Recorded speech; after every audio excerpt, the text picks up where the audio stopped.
Quarta corsa, una prova per cali di 5-6 anni non vincitori di 20.000 euro in carriera. Sempre terza prova del trofeo a Canvalner, che è guidato in maniera perentoria da Sandro Miraglia con Kanaka OP in questa occasione.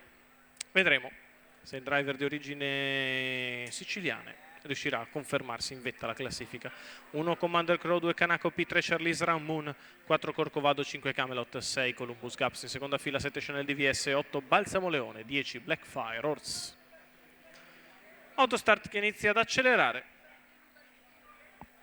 Si ritrae dal 6 Columbus Gaps, con calma anche Camelot. Partiti con Charlize Ramon e Corcovado veloci. Charlize che mantiene la testa, Corcovado al suo esterno, Commander Crow lungo i birilli, a largo anche Kanaka OP, in mezzo alla pista c'è Camelot, poi lungo i birilli Chanel DVS. Si completano, sbagliato Camelot per un attimo, poi si riprende al volo, i primi 200 metri se ne vanno in 15,3. Charlize Ramon in vantaggio, nella sua scia c'è Commander Crow, di fuori Corcovado, terza in corda Chanel DVS. Si completano così i primi 400 metri in 39. Rallentato ora Charlize Ramon che porta a spasso la compagnia.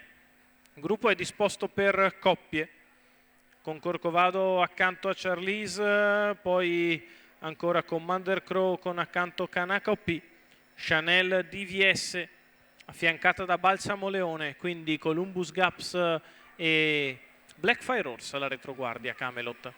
Si completano i primi 800 metri di corsa in 1,3 e mezzo.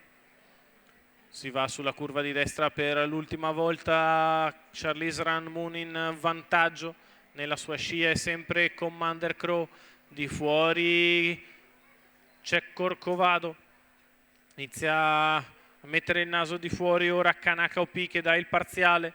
Cerca di aggirare Corcovado, il quale a sua volta accelera e prova a sopravanzare Charlize Ramon che si difende alla corda, la retta gliela passata in 14,5 in accelerazione.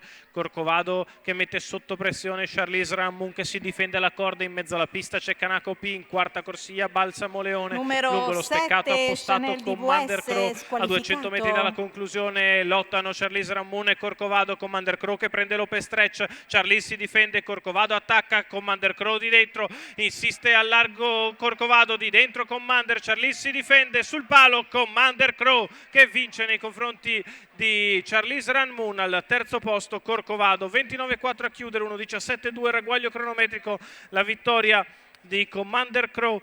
Andrea Vitagliano che guida e allena il Sauro di proprietà del signor Giustino Enrichiello. La vittoria del figlio di Speciales in open stretch da secondo in corda, giustizia agli avversari. Charlize Ramon è seconda, si difende tutta strada da un super Corcovado che però può essere solo terzo.